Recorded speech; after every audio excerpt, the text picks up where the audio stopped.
Nakakatuwa, Kim Chiu at Paolo Avellino masayang nagbabakasyon sa ibang bansa.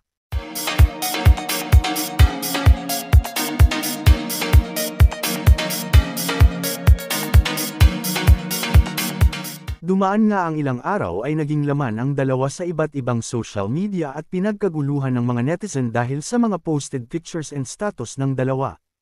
Ayon nga sa dalawa, masayang-masaya sila sa mga nangyayari sa kanilang dalawa. Pahayag naman ng aktres na si Kim, wala na siyang magagawa kundi sundin ang kanyang puso dahil nga sa nararamdaman nito. At makalipas nga lang ang isang araw ay nagbahagi na nga umano ng litrato si Kim at Paolo sa kanilang social media account. Dito nga ay ibinahagi nila ang masasayang larawan nilang dalawa habang nagbabakasyon sa Dubai. Inulan naman ito ng samut-saring mga papuri mula sa fans at netizens na sumusuporta sa dalawa. And this are chika for today mga ka-showbiz, sana nag-enjoy kayo. Don't forget to like, share, subscribe and click the notification bell for more updates.